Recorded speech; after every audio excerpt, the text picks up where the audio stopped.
Hello viewers, இன்னைக்கு நம்ம பார்க்க போறது Bleach episode 61 part 1.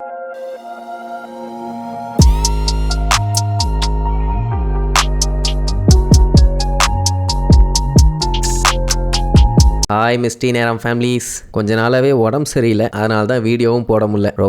ரொம்ப சாரி. இனி இதுக்கப்புறம் கண்டினியூ பண்ணிடலாம். ஓப்பன் பண்ணா திருநாயை விட மோசமா நம்ம ரெஞ்சி ரூக்கியாவை தூக்கிட்டு லுங்குன்னு ஓடிட்டு இருந்தான். ஆனா கடைசியில அந்த டோசனுக்கு இருக்க இடையில பூந்து அங்கிருந்து அவங்கள டெலிபோர்ட் பண்ணி மறுபடியும் சோக்கியாக்கு ஹில்ஸுக்கே கொண்டு வந்துட்டான். அங்க பார்த்தா ஐசனும் இச்சிமாரும் வந்து நின்றுட்டு இருப்பானுங்களா. ஐசன் செத்து போயிட்டான் தானே நினைச்சுக்கிட்டு இருந்தான். அவனை பார்த்தவனே இவனுக்கு ஷாக்கு தாங்க முடியல. என்னடா நடக்குது இங்க, நீங்க இன்னும் சாவலையான்னு கேட்டா, அதெல்லாம் உனக்கு தேவையில்லாத வேலை. அந்த ரூக்கியா இருக்கல்ல, அவளை அங்கேயே இறக்கி விட்டுட்டு பொட்டி படுக்கையெல்லாம் தூக்கிட்டு ஓடிடுமா. அவனுக்கு இன்னும் ஷாக்கு தாங்க முடியல. முதல்ல நீ எப்படி உயிரோட இருக்க, சரி அதெல்லாம் ரெண்டாவது. எதுக்காக ரூக்கியாவை விட்டுட்டு போக சொல்றேன்னு கேட்டா, அவன் திருப்பி அதே விஷயத்த தான் சொல்லுவான். ஒழுங்கா ரூக்கியாவை விட்டுட்டு போயிரு, அதான் உனக்கு நல்லதுன்னு. மறுபடியும் அவனுக்கு கூட சண்டை போட்டு ரூக்கியாவை காப்பாற்றணும். அப்படியே கட் பண்ணா அந்த கொட்டட்சு ரெட்ஸுக்கு முன்னாடி முட்டி போட்டு ஒரு சீல் ஒன்று வரைஞ்சுக்கிட்டு இருப்பான். Hearts of the south, eyes of the north, finger tips of the west, heels of the east அப்படின்ட்டு ஏதோ மந்திரம்லாம் சொல்லி பக்குடோ 58 அது வேற ஒன்றும் இல்லை. இந்த ஸ்பெல்லை யூஸ் பண்ணி மற்றவங்க எல்லாத்தையுமே அட் அ டைம்ல கான்டாக்ட் பண்ணலாம். லைக்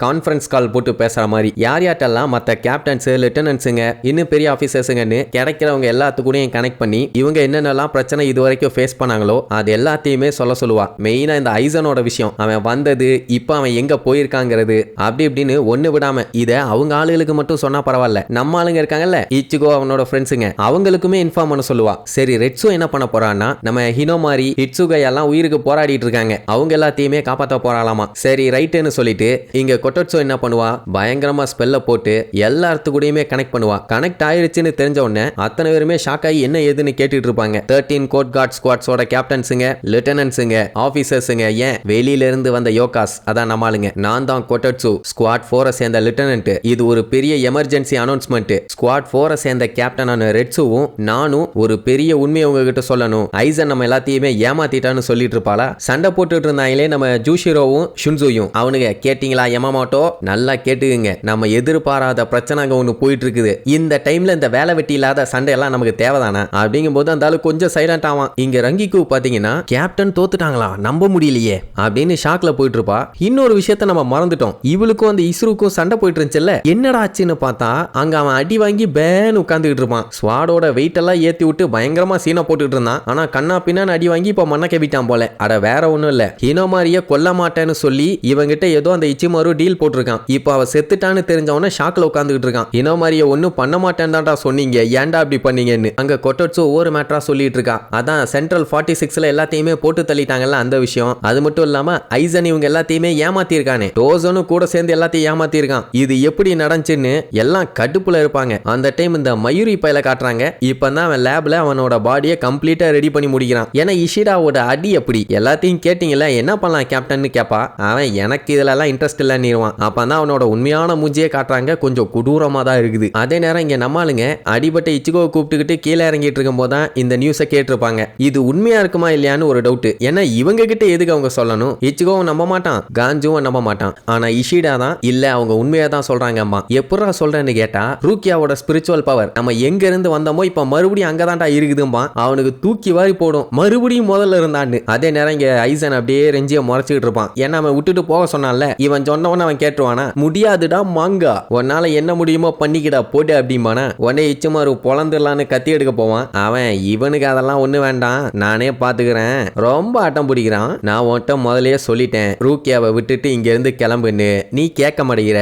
எனக்கு அப்ப வேற வழி இல்ல, உன் ஃபீலிங்ஸை மதிச்சு உன் கையிலேயே ரூக்கியாவை வச்சுக்க, ஆனா கையை மட்டும் வச்சுக்க, மிச்ச பாடியை நான் அனுப்பி வச்சிடறேன்னு சொல்லிட்டு கண்ணை மூடி முடிக்கிறதுக்குள்ள கண்ணா பின்னான்னு வெட்டுவான். ஆனா மேக்சிமம் அட்டாக்க நம்ம ரெஞ்சி தடுத்துருவான். கொஞ்சம் அட்டாக்கா இருந்தாலும் வெட்டு தானே, ரத்தம் ஊத்துன்னு ஊத்தும். பரவாயில்லையப்பா, நல்லா தடுக்க கத்துக்கிட்ட, நீ இம்ப்ரூவ் ஆயிருக்கிறத பார்க்கும்போது நேக்கு ரொம்ப சந்தோஷமா இருக்குது. ஆனா ரொம்ப நேரத்துக்கு இதே மாதிரி அவங்கிட்ட தட்டி விட்டு விளையாட முடியாதுல்ல. எப்படி இருந்தாலும் நடக்கும்போது 4 எறும்பு காலில் மிதிபட்டு சாகத்தான் செய்யும். இதுக்கு முன்னாடி நான் ஒரு சுப்பீரியரா இருந்தேன், அந்த ஒரு நல்ல எண்ணத்தினால நான் உன்னை உயிரோட உள்ளான்னு பார்த்தேன், ஆனா நீ கேட்க மாட்டேங்கிறியாம்பானா. அவன் கடுப்பாயி, ஏண்டா என்ன கொல்லக்கூடாதுன்னு நீ நினைக்கிற, நினைக்கிறானா அப்புறம் எதுக்காகடா ஹினோமாரிய கொன்ன அப்படின்ட்டு கொல்ல விரியில கேட்பான். அவன் கேஷுவலா சிரிச்சுக்கிட்டே, அட லூசு பயலே அவளுக்கு நான் தான் ட்ரைனிங் கொடுத்தேன், அது மட்டும் இல்லாம நான் இல்லாம அவளால நிம்மதியா வாழ முடியாது, யோசிச்சு பாரு, அவ்வளவு கஷ்டப்பட்டு அவ வாழணுமா, அதனால தான் நான் அவளை போட்டு தள்ளிட்டேன். பட் என்ன, அவளை நான் கொல்லணும்னு எதிர்பார்க்கல, அதனால தான் அங்க இங்கன்னு சுத்தி விட்டு சண்டையை மூட்டி விட்டேன். பட் அந்த பிளான் சுத்தமா ஒர்க் அவுட் ஆகலாமா, அதான் நம்ம டோஷிரோவை கோர்த்து விட்டான்ல,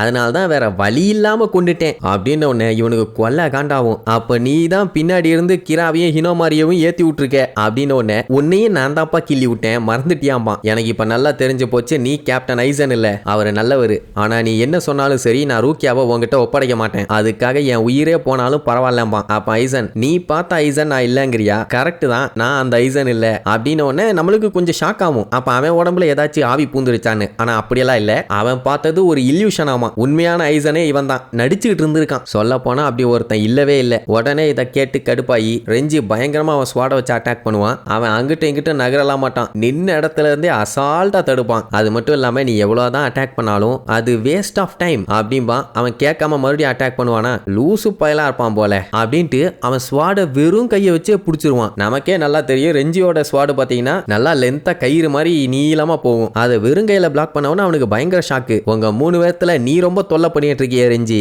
இது சரியில்லையேன்ட்டு ஒரு அமுக்குவான். அவனோட ஸ்வாடு மொத்தமும் சில்லு சில்லா தெரிச்சிரும். அதை பார்த்துட்டு அவன் ஷாக் ஆகும் போதே அவன் முதுகுல இருந்து ரத்தம் பீச்சுக்கிட்டு தெரிக்கும். அதுக்குள்ள வெட்டிட்டான். அப்பதான் அவன் இன்னொரு குண்டை தூக்கி போடுவான். என்னன்னா, இவங்க முதல் நாள் ட்ரைனிங்னு சொல்லி வந்திருப்பாங்கல்ல, அதான் நம்ம ரெஞ்சி, கிரா, ஹினோமாரி இவங்க 3 பேருமே ஒன்னா தானே ட்ரைனிங்க்கு வந்தாங்க ஒரு டீமா. அன்னைக்கு தான் இவனுமே ஃபர்ஸ்ட் மீட் பண்ணிருப்பான். அப்பவே முடிவு பண்ணிட்டான் இவங்களை யூஸ் பண்ணிக்கணும்னு. அது மட்டும் இல்லாம 13 கோட் ஸ்குவாட்ஸ்குள்ள வந்த உடனே இவங்க எல்லாத்தையுமே ஸ்குவாட் 5குள்ளேயும் அசைன் பண்ணிட்டான். அதுல 2 பேர்த்த நல்லா யூஸ்ஃபுல்லா வச்சுக்கிட்டான். இவன் ஆளுகளா ஜின்னும் அதுக்கப்புறம் சில சபார்டினேட்ஸும் இருந்தாங்க. ஆனா இவனை மட்டும் அவன் விரட்டி விட்டுட்டான். ஏன்னா இவன் தொல்லை பிடிச்சவன் அதுக்கப்புறம் தெரிஞ்சு போச்சு. இப்பவும் தொல்லை தானே பண்ணிட்டு இருக்கான். சோ ஒழுங்கா அவளை இங்க விட்டுட்டு போயிரு, இல்லைன்னா கன்ஃபார்மா நான் உன்னை கொன்றுவேன்பா. எவ்வளவு நேரம் தான் ரூக்கியாவும் பேசாம இருப்பான். டே ஐசா, நாம முக்கா நான் வரேன்டாம்பா. ஆனா இவன் விட மாட்டான். அவனால இத்தனைக்கு சுத்தமா முடியல. இருந்தாலுமே இதுக்கு முன்னாடி நான் உன்னைய கைவிட்டுட்டேன், இனிமேட்டு நான் விட மாட்டேன்பா. ஏன்னா ஒரு டைம் இவ ஃபீல் பண்ணல அவன் கண்டுக்காம போயிட்டான்னு, அதனால அந்த தப்பை நான் திருப்பி பண்ண மாட்டேங்கிறான். சரி வேற வழி இல்ல, உன்னை கொண்டுதான் ஆகணும்னு கத்தி எடுத்து